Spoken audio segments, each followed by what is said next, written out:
Kasarap pala magkape din sa farm mga katrops. Kadadating ko lang ho, galing ako naman daw. Yan, nandiyan ho sila Sir Rowit, pumasyal. Pumasyal din ho mga mamilis at Kuya Kaisan. Tumawid na din kami ng bangka papunta doon sa Kubo. Naman daw din ho ako ng screen para may libre tayong tanghalian at hapunan.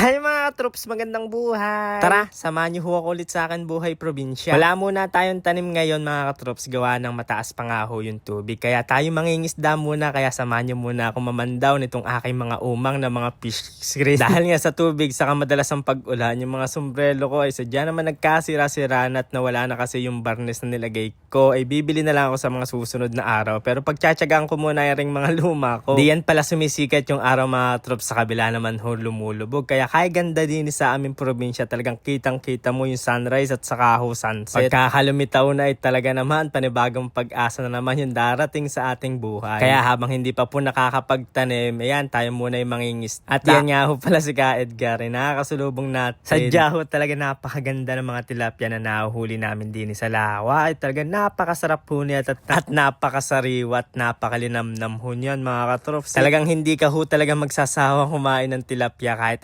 araw pa yan pa yung ulam mo. Kung ngayon mga katrops, almusal, tanghalian, hapunan, ayan ho yung aking ulam. Hindi ho talaga ako nagsasawa kumain ng mga fresh at wild tilapia. Dini ho nahuhuli sa Laguna Lake. Walang kasawaang tilapia ho talaga. Hanggat may nahuhuli tayo mga katrops, mag-uulam tayo ng tilapia. Lalo na hot perito mga katrops, saka yung inihaw, ay talaga yung inihaw hindi ho talaga nakakasawa kahit araw-araw. Kung gusto mo naman ay pulutan, ay pwedeng-pwede mga katrops. Ganda din ho ng huli natin ngayon mga katrops. Buti na lang ho talaga walang mga nalunod na tilapia, kaya gumaganda na ang tubig. Nakauwi na din pala ako ng Kubo mga katrops, tapos yung aking mga huling tilapia ay akin na nga ho palang tinimbang. May mga napadaan din ho pala din sa atin par mga katrops, dumaan din po sila Sir Rowie. Kaya nagpainit na ako ng tubig para makapagkape na muna kami mga katrops. At nung uminit na, ayan, magtitimpla na ako ng kape. Pagtitimpla ko na sila ng masarap na kapeng barako. Pagkayaan ho mga katrops, kapeng barako lang ho yung itinitimpla ko sa kanila. Sila na bahala magtimpla ng sugar. Pero kung gusto mo naman ako na magtimpla ng lahat, ay okay lang naman, basta sabihin mo. Ay tuwang-tuwa nga pala sila sa aking manok, ay napakalaki daw. Kaya ay ang akin na kung kinuha para matimbang, para malaman nila kung gaano ho yung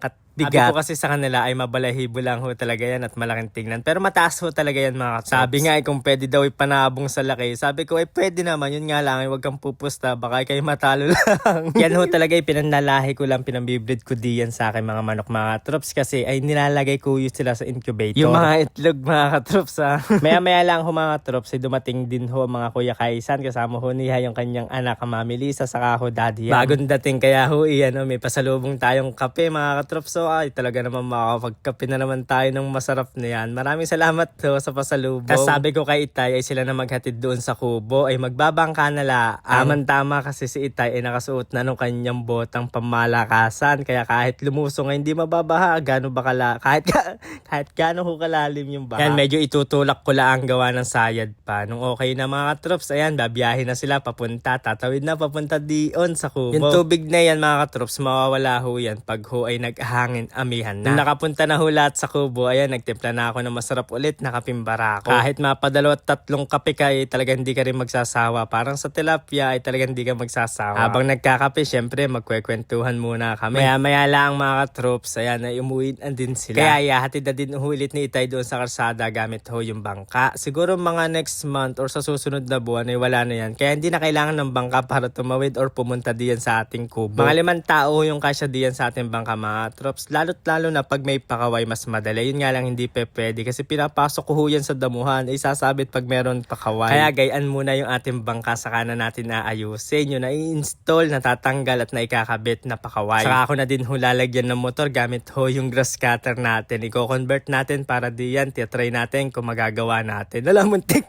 pahala ko yung magdadive pa silang lahat diyan. Muntik pa mahulog. Buti ay naka-recover. Yan, pangalawang hatid mga katrops. Pangalawang tawid. Sakto na ho yung dalawa diyan mga katrops. Tapos yan, paalis na sila. Pauwi na doon sa Conception. Mamaya ko na ho titikman yung kapeng binigay sa atin mga katrops. Kinabukasan ay naman daw ulit ako na maaga mga katrops. Nagulat mga ako diyan sa akin na huling night fish. Kala ko kasi mga nalunod na tilapia ay nakalubog pala. Ang pag-angat ko napakalaking isda kaya ako'y nagulat. Napakalaki kasi. Yang gayang isda mga katrops ay hindi ho namin yung kinakain din sa amin. Yan ho kasi ay kumakain ng mga similya ng mga tilapia, dalag at iba pang mga similya na meron ho din sa amin. Napakadami pa naman ho talagang kumain niya. Yung sumunod na pandaw ko pala mga katrops ay maganda-ganda yung huli natin. Ay tignan nyo yung pagkakalaman yan. Ay lumalaman ng mga 5 kilo gada screen sa pagkakadami ng laman na tilapia. Kagandahan pa diyan mga katrops ay talagang mga native na tilapia yung nahuli ko. Yung mga original na tilapia, original tubig lawa na tilapia. Madami na kasi mga iba't ibang tilapia din ni mga katrops. Meron hong arroyo, escudero, at iba pa. Ay kung may alam pa kayong ibang tawag diyan sa tilapia mga katrops, ay baka naman iyong may comment diyan sa comment section kung anong tilapia ho ang meron diyan sa lawa. Malay mo sa susunod ay makahuli ako ng tilapyang iyon. Saktong-sakto nga ipagkakadating ko din sa kubo ay saktong dating din ni inay. Buti na lang idala niya yung bag ko. Gawa ng kagabi ay hindi na ako umuwi ng bayan. Nagdiretso na ako din sa kubo. Ay hindi ko na nakuha yung aking bag. Andyan pa naman ho yung mga gamit ko. Yung charger. Nilalagay na din ho ni Itay yung mga tilapia diyan sa batya para ma-deliver na. Magdi-deliver na yan si inay saka ho si kuya. Ay gusto kasing pumarte kaya sila na yung magdadala na yan. Magtitira na lang ho kami ng pang-ulam. Pwedeng pang-pirito, pang-inihaw, sinabawan. Pwede diyan sa tilapyang. Ayan mga katrops, napakasarap at napakalinamnam. Yung palang night fish na nahuli ko ay titimbang natin mamaya. Pagkaalis ho nila kuya at hindi na ho gamit iyang timbangan. Nasa 18 kilo din ho yung nahuli natin ngayon mga troops. Kasama nung ho yan lahat-lahat pati yung pang-ulam natin na tinira. Meron na din diyang parte yung ating pusa sa kaho si Uno na pang-uulam nila buo. Nasa 2